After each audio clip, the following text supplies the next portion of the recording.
We have all heard of the wheel of reincarnation.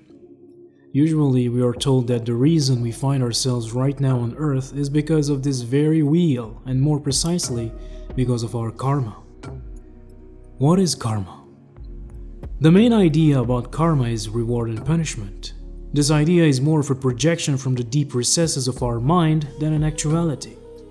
Let's make things simpler. Karma simply refers to action, and action always leads to a reaction, an outcome. We have all been given free will as souls. We are all here to experience life in the material domain, in this particular dimension called the 3D, to be more precise, and although we can choose to do whatever we want, these choices have consequences. Now, when it comes to making choices, things start getting more complicated. Not all choices are equal. Some may lead to positive outcomes. Most of the time, however, our choices lead to outcomes we would rather not experience. It is important to understand that we find ourselves in a lower dimension of creation. Most souls in this dimension, usually called the 3D, are confused and still learning about many foundational lessons. Mistakes, therefore, are unavoidable here. We all make mistakes, and we will keep making them on our way to perfection. The thing is to learn from our mistakes so that we don't repeat them. Unfortunately, however, we are conditioned to feel bad about ourselves whenever we make mistakes or choices. And because we store feelings of guilt. We form limiting beliefs such as, "I'm not good enough" or "I don't deserve to be loved." And those beliefs, which we maintain at an unconscious level, keep us caught in a web of our own making, going through loops or cycles over and over again. Most of the time we are unaware of these loops or dynamics we experience throughout the course of our lives, and we believe that it is our fate to go through these hurdles. Our fate is actually to overcome them, and we overcome them by accepting that making mistakes is normal as long as we don't take unnecessary risks and repeat them. And to come back to the subject, this web of karmic complexities we find ourselves caught in is the wheel of reincarnation. As long as we have unfinished business, so to say, we reincarnate. How do we get out of the wheel of reincarnation?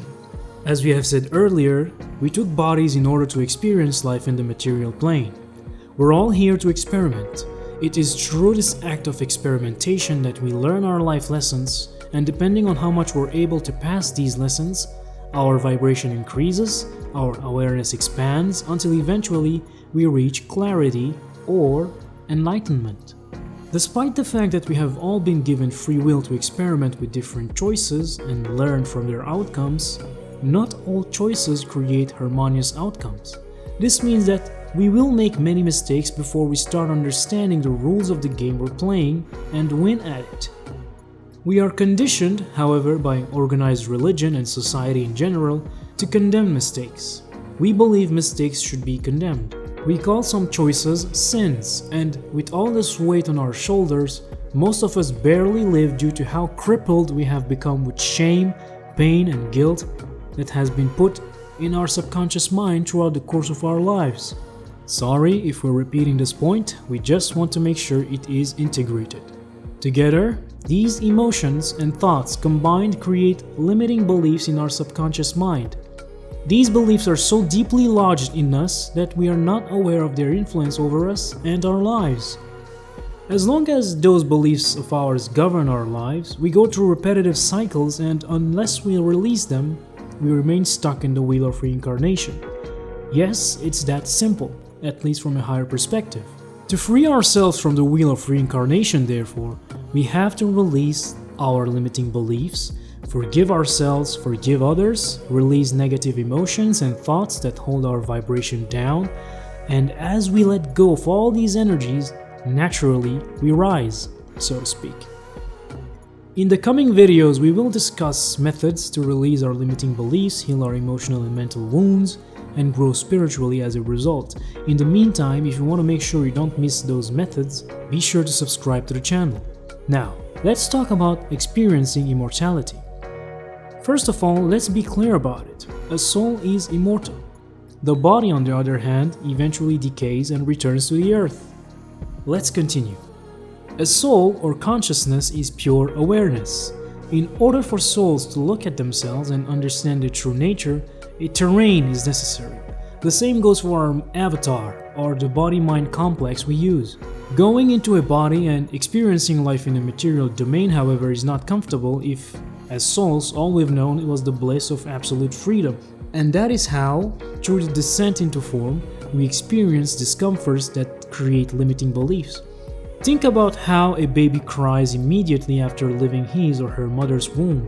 For many months, this baby was accustomed to the warmth and comfort of the mother. And now, the baby is forced out into the world. There are many lessons to be learned from this event in the human journey. Remember, as above, so below, as within, so without. Everything mirrors everything else. Coming into the material world with some form of initial trauma naturally creates limiting beliefs.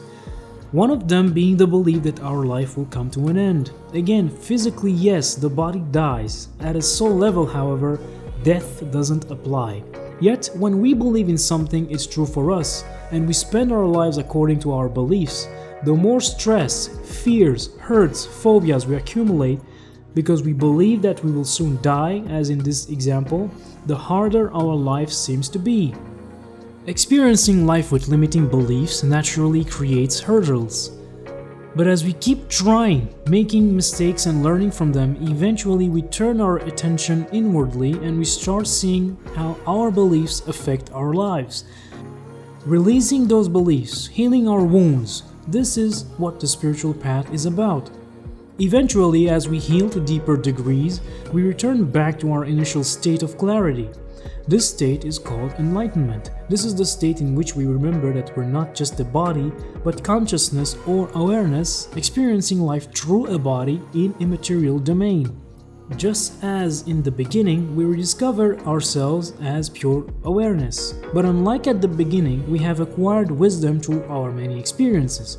For others, we are still John or Anna, we still have duties to attend to depending on our path, but we approach life from a different perspective, from a higher level. Our awareness isn't limited to our body or story anymore, we expand and encompass more. We see others as ourselves, we experience what is called oneness. This realization makes us know what we are, and what we are, consciousness or souls, cannot die because the Newtonian physics don't apply to souls, which are higher in vibration. This part may seem a bit harder to digest than what we usually produce in terms of work. If it makes sense for you, great. If it doesn't, give it some time and don't force anything, things will happen organically. In a nutshell, we get out of the reincarnation wheel by healing ourselves, and immortality is experienced from our soul's perspective. We don't need to drag this body any longer than is necessary. We have spoken about the body and how to raise its vibration in order to experience a longer life in another video. The link will be in the description. This is it for this video. If you enjoyed it, your likes and comments would be appreciated. Be sure to share the video so that the message spreads and reaches all those who would benefit from it. Thank you, and until next time.